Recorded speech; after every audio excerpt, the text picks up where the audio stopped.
And now, it's time for another Dice Tower review with Tom Vasel. Hey y'all, today we're taking a look at Celestia. Now Celestia, which is a game about riding a dirigible, is a push your luck game. Now this is a reimplementation of a game called Cloud 9, which was originally produced many years ago from Out of the Box Publishing. Cloud 9 is a game that I really enjoy and one that I had in my collection. Cloud 9 featured the delightful artwork of John Kovalik, but basically it was just a couple drawings. The game was fine, but didn't look that good. Celestia looks amazing. And I'm really excited about this game. I'm excited to see. I know they made a couple minor changes, added some few extra cards, but if it's the same game with just a graphic overhaul, that alone would please me. Let's look.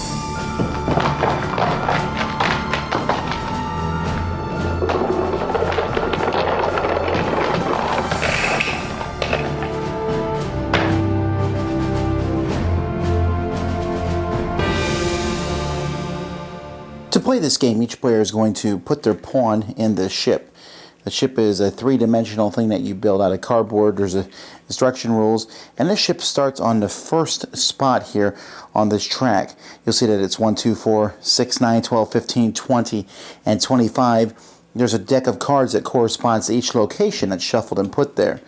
Now players are going to have a handful of cards. There's a few special cards, but most of the cards are going to show different icons. They're going to show swords, or they're going to show lightning, or they're going to show birds. There's a couple wild, and then there are cloud cards. So players are going to have these cards, and one person's the captain, and that person's going to look at the next location that you're on. So the next location you're going to says to roll 2 dice. So that person rolls 2 dice. They look at the symbols. Now this person's rolled a blank and they've rolled a bird symbol. So to pass this, all they have to do is play a bird symbol from their hand. But before they decide to do this, each other player may jump out of the basket. So let's say purple says, I think he doesn't have any. So he jumps out of the basket. Purple then draws one of these cards and keeps it. You can see this one here is worth 1 point. All right, great. So then the player who is the captain says, oh yeah guys, I got a wild, we're fine. He discards the wild and we move up. The next person then becomes the captain. That person's going to roll 2 dice. So they roll, and they roll a bird and a sword. Again, each other player decides to jump out. If they jump out, they're going to get a card from that stack. And so on and so forth. If everyone jumps out except the captain, he has to go on to the end. But occasionally the captain, and you'll notice you'll roll 3 dice, 3 dice, and 4 dice, and 4 dice. Eventually, you'll get to something that you simply can't beat, and then when that happens, you say, I don't have the cards. It crashes. Everyone who's still in it gets nothing. All the people who jumped out get back in, and you start another round. You will continue to do this until one person gets 50 points. That person is the winner. Most of the points come from the different cards here. You'll notice this says 4 plus here, so most of the cards in here will be 4s. Although there are a couple 6s and there's 1 9 in there. Once you get up to the 12 plus, that's the last one where it's plus. After that, 15, 20, and 25 are simply that many points. There is a card in each deck that is only 2 points. Let me see if I can find the ones. It's in these bottom decks. And when you get one of these cards, this one here, the telescope, when you draw this card, it's 2 points, or you can basically pass one roll of the dice automatically. There are also other special cards that are in the deck. I've already shown you the wild, but there's also a card that lets you re-roll dice. There's a card that can force you, an opponent, to re-roll dice. There's this card where you can push someone out. And then there's the jetpack, where when it crashes, you float down, which means when it crashes wherever it was, you'll take a card from that location as if you had jumped out safely. That's pretty much the game. As I said, this game is stunning. The artwork is great. The whole thing is good. If there's a couple, my only complaint about the component quality is that the yellow lightning bolts on the dice. See, I'm showing you 2 here. One is blank, one's a lightning bolt. You have to get pretty close to see the difference between those. I would have put like a black outline around the lightning bolt. But that's really my only quibble. Other than that, the symbols are pretty good. The artwork is great.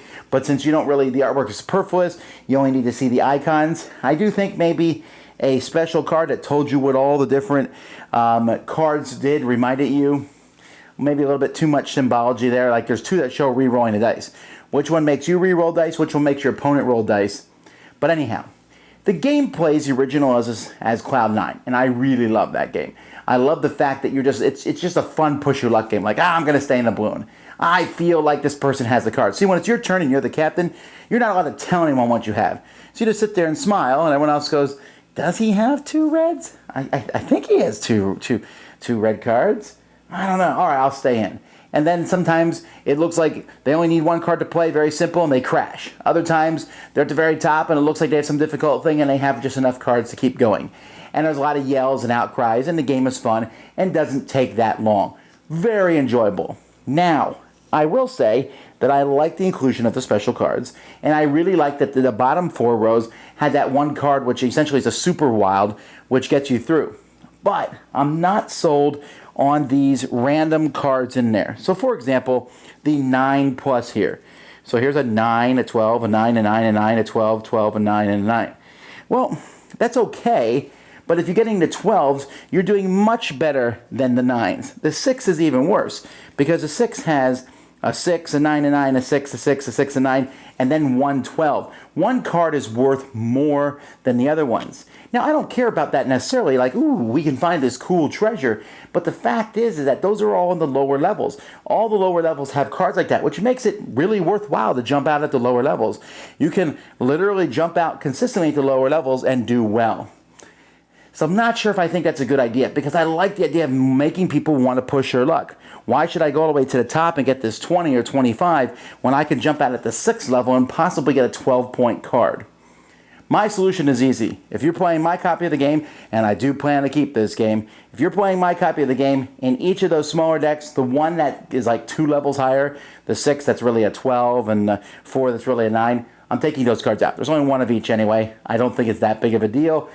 So that they're missing, but I do not like having them in there because, again, it really encourages people to jump out too early, and the whole thing should be tempting people to stay in the balloon just one more time.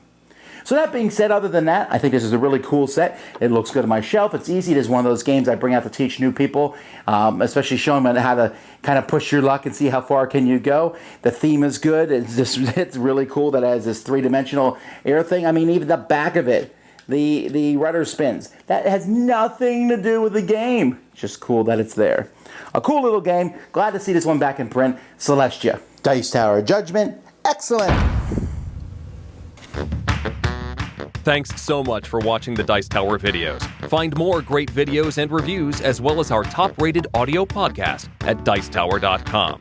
You can also find other great shows at DicetowerNetwork.com. I'm Eric Summerer, and you've been watching The Dice Tower. The Dice Tower is sponsored by Cool Stuff Inc., where you can find great games for great prices. Cool stuff in stock. Check them out at CoolStuffInc.com. Doe de deur dicht.